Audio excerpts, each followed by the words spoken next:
Assalamu alaikum students. I am Syed Irfan Ali Shah and you are watching my YouTube channel Instant Physics Study. Students, chapter number 10 Simple Harmonic Motion and Waves में से आज हम second number topic that is simple pendulum को discuss करने वाले हैं.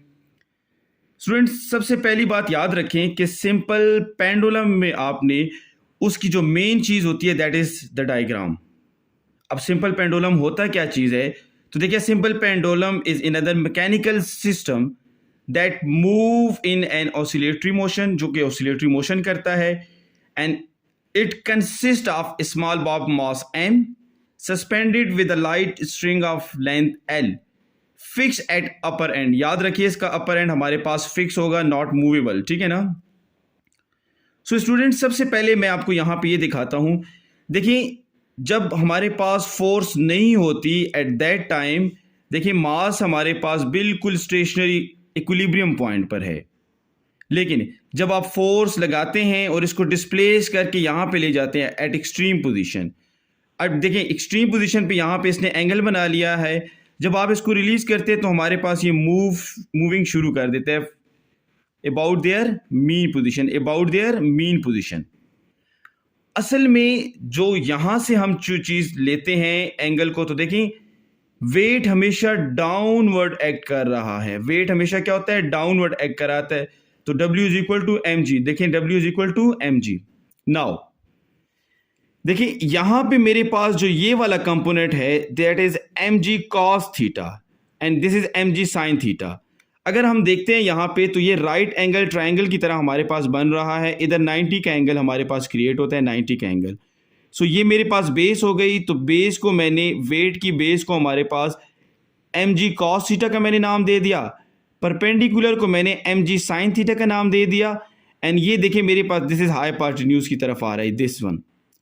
सो यहाँ से मुझे पहले तो ये बात पता चल गई है कि सिंपल पेंडुलम के टू कंपोनेंट्स हैं ऑफ मोशन. आप अगर इसको हेडिंग्स दे के लिखेंगे तो आपके मार्क्स नहीं कटेंगे. सो देखिए मैंने यहाँ पे पहले लिख दिया कि there are two components of simple pendulum, motion of simple pendulum. The first one that is m g cos theta and the second one that is m g sine theta.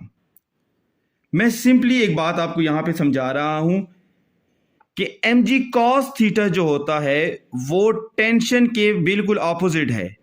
देखिए एम जी कॉस थीटा बिल्कुल हमारे पास जो यहाँ पे wait है इसके देखिए अपोजिट टेंशन में आ रहा है. सो ये दोनों कंपोनेंट एक दूसरे को कैंसिल कर देते हैं. ये देखिए मैंने यूं इस तरह लाइन लगा दी कि they cancel the effect of each other. तो हमारे पास they cancel the effect of each other, it mean that के एम जी कॉस थीटा की कंपोनेंट में नो मोशन. सो पहली बात आपने यहाँ पे यूं लिख देनी है कि m g cos theta is responsible of balancing.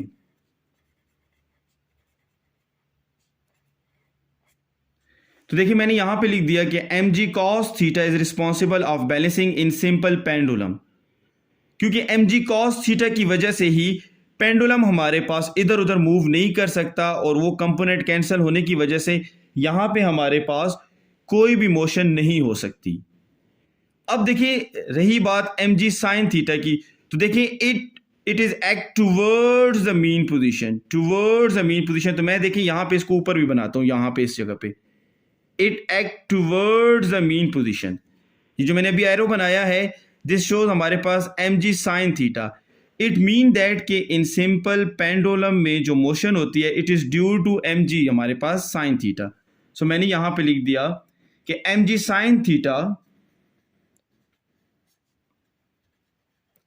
Sign theta is responsible of motion in simple pendulum.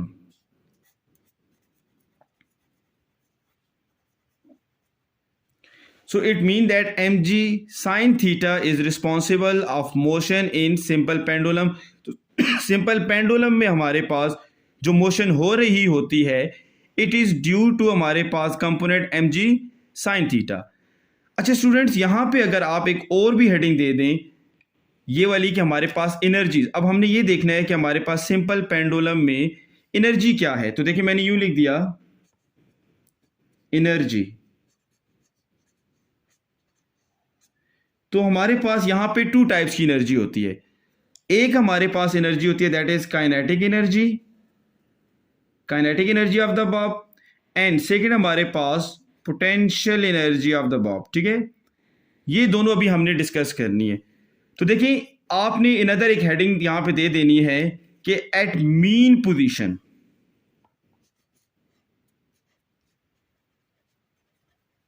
Eight mean position. तो देखिए जब हमारे पास मास एक्सट्रीम पोजीशन से मीन पोजीशन पे आ जाता है तो एट मीन पोजीशन हमारे पास काइनेटिक एनर्जी मैक्सिमम हो जाती है एंड पोटेंशियल एनर्जी हमारे पास जीरो हो जाती है। देखिए इस तरह हमने यूं लिखना है कि at mean position the kinetic energy of the bob is maximum while potential energy of the bob is zero। सो देखिए यहां पे हमने एक और हेडिंग भी बता दी है कि the kinetic energy of the bob is maximum, ठीक है ना, at extreme at mean position while potential energy of the bob is zero. हमारे पास देखिए एट मीन पोजीशन क्या होगी, the kinetic energy of the bob maximum while potential energy of the bob is zero. Now अब हम एक और heading यहीं पे देते हैं कि एट एक्सट्रीम पोजीशन पे क्या होगा। तो देखिए आपने लिख दिया एट एक्सट्रीम पोजीशन,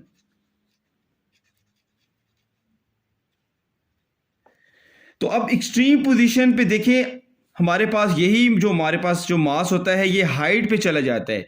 तो ड्यू टू हाइट हमारे पास it gain potential energy and loss kinetic energy. तो आपने यहां पे यूं लिख देना है the potential energy of the bob is maximum while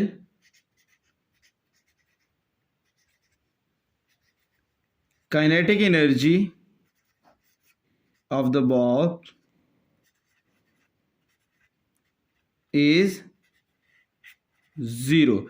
तो देखिए जब हमारे पास बॉब एक्सट्रीम पोजीशन पे पहुंच जाता है तो वहां पे हमारे पास रेस्ट फॉर्म में आएगा, बहुत छोटे टाइम के लिए आएगा लेकिन रेस्ट फॉर्म में आता है। तो हम इसलिए कहते हैं the potential energy of the bob is maximum while the kinetic energy of the bob is zero. Okay student, now अब हम सिंपल पेंडुलम का टाइम पीरियड डिस्कस करते हैं कि हमारे पास टाइम पीरियड क्या होगा। तो देखिए students,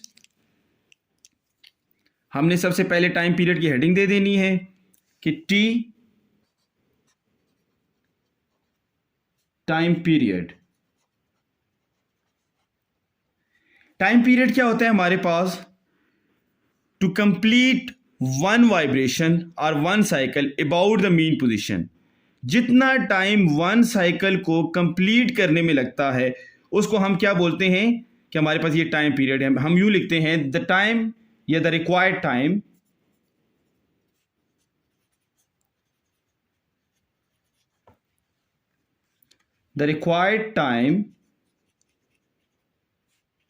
in which body complete one vibration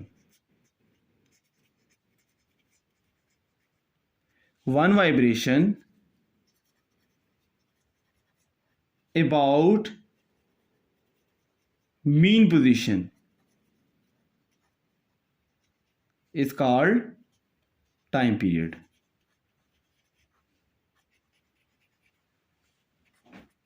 is called time period.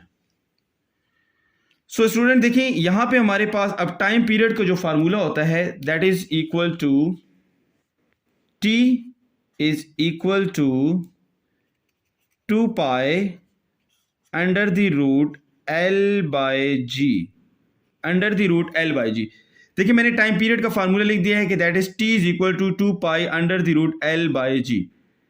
सो यहां से हमें पहले ये पता चल गया है कि यहां पे हमारे पास जो टू फैक्टर्स हैं स्टूडेंट, यहां पे भी हमारे पास टू फैक्टर्स हैं और वो कौन कौन से हैं। तो देखिए अच्छा मैंने यहां पे फैक्टर्स की हेडिंग देता हूं साइड पे, यहां पे इधर हम हेडिंग दे देंगे कि फैक्टर्स। तो द फर्स्ट फैक्टर हमारे पास है दैट इज हमारे पास length, length L, length of the string हमारे पास, ठीक है ना, जो स्ट्रिंग आप यूज कर रहे हैं उसकी लेंथ हमारे पास डिपेंडेंट होती है। तो हमारे पास हमने लिख दिया यहां पे the length of the string.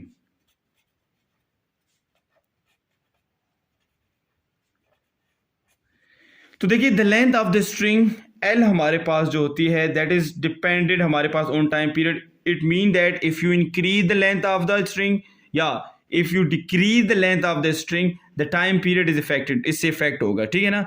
Number second हमारे पास दैट इज ग्रेविटेशनल एक्सेलरेशन, हमारे पास जो हम ग्रेविटी को बोलते हैं ग्रेविटेशनल एक्सेलरेशन, ठीक है। सो मैंने यहां पे लिख दिया that is gravity, gravity g. तो हम ये लिख देंगे हमारे पास the gravity at that point, the value of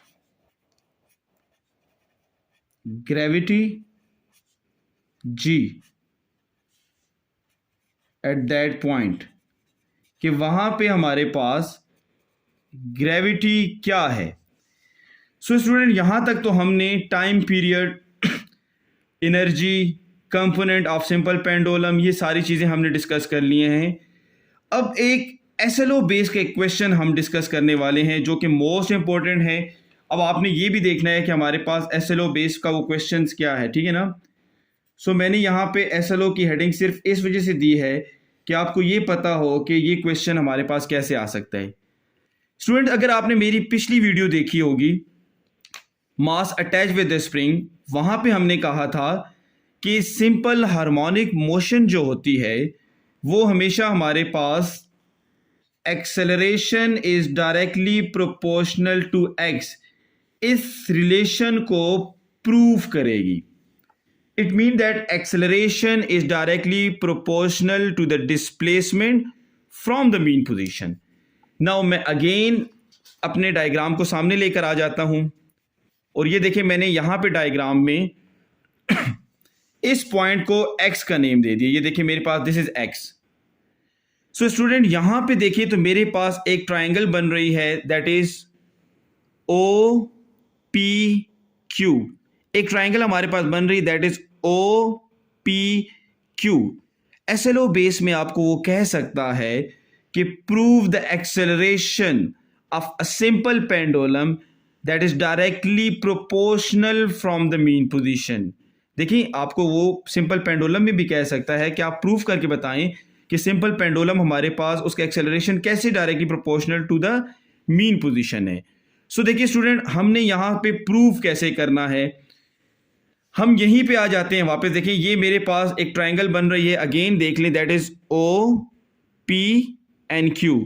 देखिए आपके पास ये देखिए हमारे पास जो ट्राइंगल है दैट इज OPNQ। तो मैं इसी ट्राइंगल से जो है तो प्रूव अपना शुरू करता हूं। तो देखिए अच्छा मैं कैसे प्रूव करता हूं। सबसे पहले मैंने यहां पे लिख दिया कि as F is equal to -mg sin theta. मैंने आपको कहा था कि यहां पे हमारे पास जो कंपोनेंट है जो कि मोशन का हमारे पास रिस्पॉन्सिबल होता है that is mg sin theta. mg sin theta हमारे पास क्या है, that is the responsible of motion. So मैंने यहां पे लिख दिया F is equal to -mg sin theta, ठीक है ना। Okay now from this triangle from triangle हमारे पास देखिए कौन सी है, that is O P Q. O P Q जो ऊपर अभी मैंने आपको ट्राइंगल बताई है, उससे मैंने सबसे पहले ये वैल्यू लिख दी कि बेसिकली जो साइन हमारे पास है, sine theta, that is equal to x by L.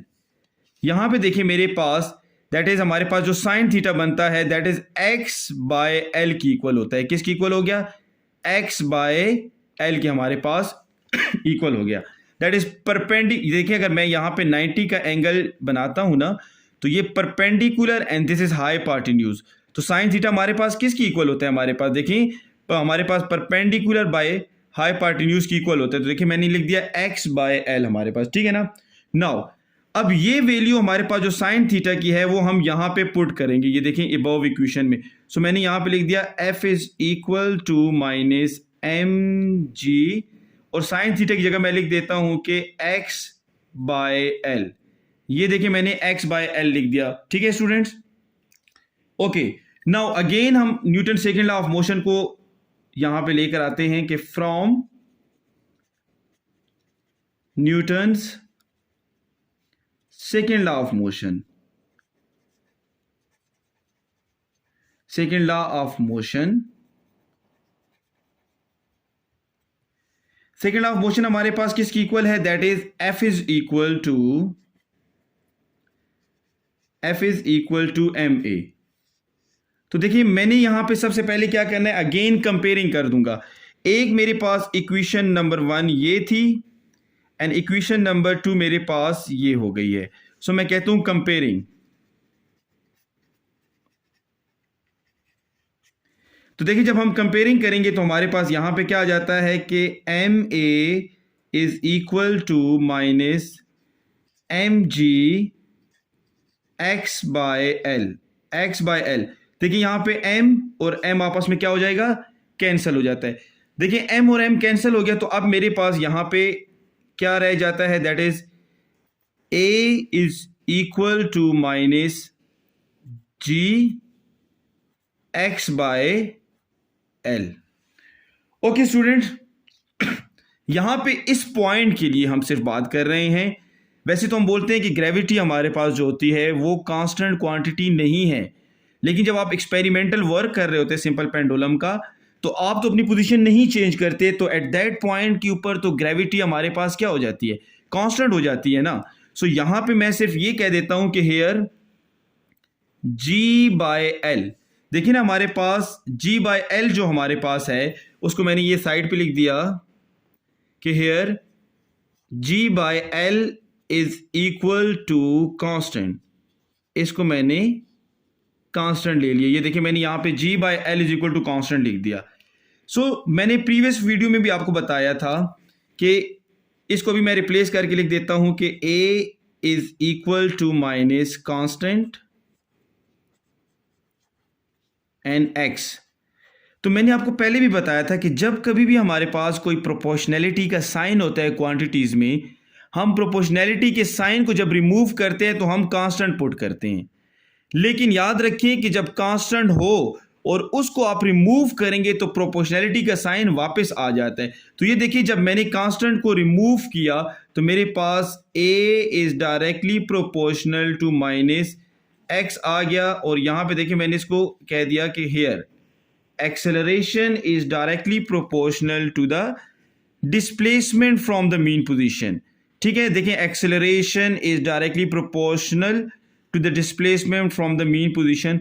So students, ये हमारा एक एसएलओ का क्वेश्चन था कि एसएलओ बेस्ड फेडरल बोर्ड में आपके पास जो है तो सिंपल पेंडुलम में a is directly proportional to minus x का प्रूफ नहीं है, लेकिन पिशावर हमारे पास जो पिशावर टेक्स्ट बुक है उसमें हमारे पास है। सो मैंने यहां पे आपके लिए लिख भी दिया है, पिशावर की हमारे पास जो टेक्स्ट बुक है, हमारे पास केपी जिसको हम कह सकते हैं, केपी टेक्स्ट बुक में हमारे पास ये मौजूद है। सो यहां से हमें यह पता चल गया है कि yes, mass attach with the spring is an example of simple harmonic motion, as well as simple pendulum हमारे पास जो होता है दैट इज आल्सो हमारे पास the example of simple harmonic motion. So student, उम्मीद करता हूं कि आज का टॉपिक आपको समझ आ गया होगा। मज़ीद वीडियोस देखने के लिए हमारा चैनल सब्सक्राइब करना ना भूलें और बेल का आइकन दबा दें ताकि नेक्स्ट जितनी भी वीडियोस हमारी होंगी अपलोड होंगी ताकि उसका आपको नोटिफिकेशन आ सके। Thank you.